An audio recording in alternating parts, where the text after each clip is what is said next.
Welcome to this season's penultimate episode of Chess TV. Today, Professor Arne Johansson will tell us more about the first American chess magazine, and the chess puzzle is finally back and is actually taken from the first American chess magazine. Alfred and Adriana continue with the Slav defense with connection to the current World Championship match. And speaking of championships, the US Chess Championships have been decided and the US have crowned their two new champions. Here's a recap from the 11th round, produced by Spectrum Studios and Macaulay Peterson.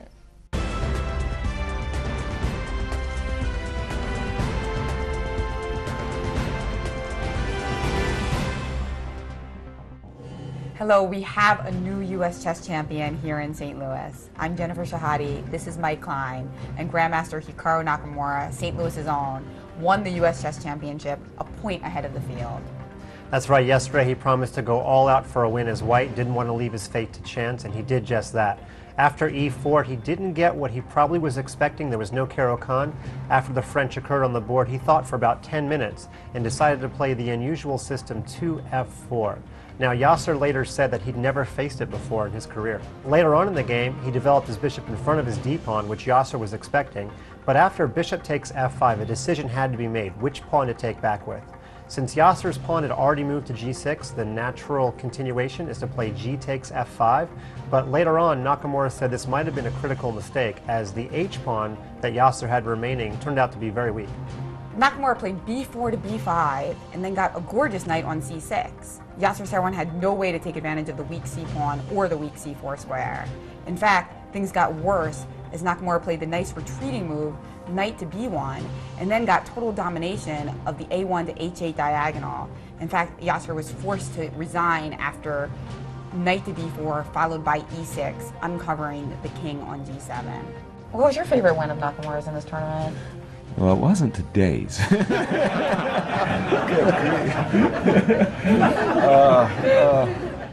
After the game, Nakamura had some thoughts about his victory and other subjects. Well, it's just sort of trying to relax, just, kind of let everything blow off, because it's a lot of pressure, a lot of tension for the past few weeks. So just trying to calm down and, just enjoy myself for a little bit. Meanwhile, in the U.S. Women's Chess Championship, the tension is still tight. We've got two players tied for first with 7 out of 9, Irina Krush and Anna Zatonski. Both won their final games. Both of their games finished within 5 minutes of each other. Anna repeated the same opening roughly that she played against Tatev Abrahamyan from last year's championship. She ended up getting a very powerful battery of rooks on the c-file, and as intimidating as they looked, Anna later said that Tatev's critical mistake was capturing rook takes c6. After the recapture d takes c6, there was just no way to blockade the d-pawn. Soon, Tatev had to sacrifice a rook for it, and she soon lost due to the material deficit. Irina Krush, in her game against Kamila Bahinskaite, was pretty happy with the results of her opening, with lots of active piece play. And one of those pieces came right into the game with bishop to b5, scoring Kamila's queen to her pawn on e2. Irina Krush later said she was very happy to win this pawn, although she was surprised by how much counterplay Kamila ended up getting. Let's take that pawn now. It's a very strong pawn for white. And I was like, because I was thinking, where did I go wrong? Like, I thought I made all these decent moves, and I see white having all this counterplay, all these ideas of taking an f6, where black is not going to be able to win. So queen a5 was a pretty bad move. I mean, sort of pseudo-activating the queen, really shouldn't be going there. I should have, just calculated better and played knight d5. But you got a second chance. I got a second chance. Then later, when she played knight takes d5, she was already pretty confident that she was going to be able to pull through with the win, and she did so quite easily. Her kingside pawn morass came crashing through. Although neither woman has lost a game yet, there's no rest for the weary. They'll come back tomorrow at noon Central Time to play a 2-game quick chess match. If they're still tied after that, they'll go on to one final Armageddon game. Now, Irina said she's not going to change her strategy that she's used all tournament. She will not over-prepare tonight. Instead, she'll study a little bit and mostly just rest. She said every ounce of energy saved she'll be able to use in her match tomorrow. Now, these two are always vying for first in the U.S. Women's Chess Championship. Their rivalry goes all the way back to a controversial Armageddon game in 2008.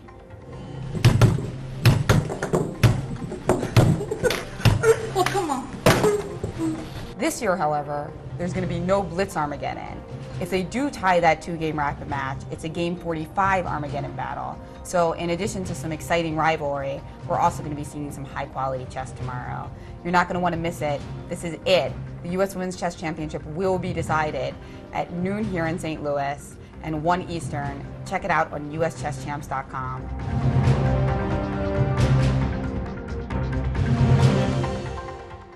The Women's Chess Championship was decided by a playoff consisting of 2 games between the champion Zatonsky and the challenger Krush. Krush won the 2 games against the reigning champion and was for the 4th time crowned as the US Chess Champion. You can find video of the rapid playoff from the Women's Chess Championship as well as the live commentary available on demand at uschesschamps.com/video. Many thanks for the recap to Spectrum Studios and Macaulay Peterson, and huge congratulations are in order to the 2 champions, Hikaru Nakamura and Irina Krush.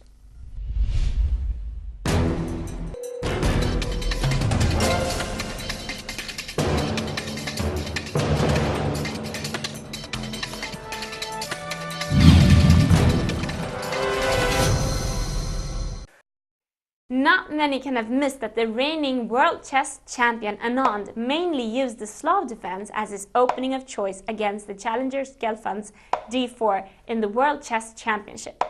It's often said that black is at a disadvantage at the start of the game because black's always a move behind compared to white.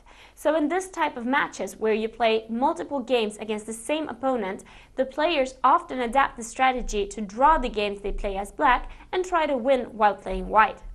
In this aspect, the Slav defense worked out quite well for Anand. It only failed him once in round 7.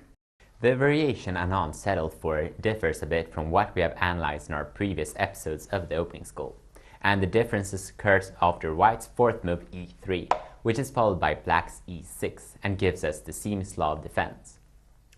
The maybe biggest difference after white's a3 is that instead of the development of the other knight, which brings us to a position we have analyzed previously, it stops black from exchanging on c4, since it, instead of putting white's position to the test, only would allow white to develop his bishop effectively. Before we continue to the next move, I want to pay attention to the fact that black is unable to play bishop to f5 in this position. That's because white has chosen to develop his knight to c3 before playing knight to f3. Exactly. The effect of this being that white gets extra pressure on the d5 pawn, which can be used after an exchange on d5 followed by queen to b3. Not even black's queen to b6 will save the pawn after knight takes on d5, queen takes on b3, knight takes on f6 check, e takes on f6, and a takes on b3. Let's return to black's e6. This is the most common choice, and it's almost always followed by white's knight to f3. Usually black decides for knight b to d7 in this position, but Anand did instead choose to play the less common but still acceptable a6. This move means that black indirectly puts pressure on the queen side by opening up for future threats such as b5. The challenger Gelfand chose to play b3 here in order to stabilize his own position. In the 7th game, the one where Gelfand won, he actually played c5 here, and maybe that surprised Anand, because b3 is the more common answer. For the purpose of this episode, we'll concentrate on b3 as the continuation here. The move leaves an obvious weakness in the white position, namely the knight on c3, and black should use this opportunity to put pressure on the knight by playing bishop to b4. The more natural looking bishop to b2 instead of bishop to d2 is not recommended, this since it doesn't block the pin and allows black to play knight to e4. It can seem harmless. White can protect his knight by playing rook to c1, for example, but the trick is that black puts pressure on the knight, but that isn't the final goal. Instead, we see after black's queen to a5 and white's queen to c2 that black can capture the pawn on a2 with his queen. It's an interesting maneuver, and it can come as a real shock. You concentrate on the c knight and you relax when you see that you still have the upper hand after black's resources are wasted, and suddenly you notice that you had it all wrong the entire time. The plan was never to capture the knight, but in fact to win a pawn.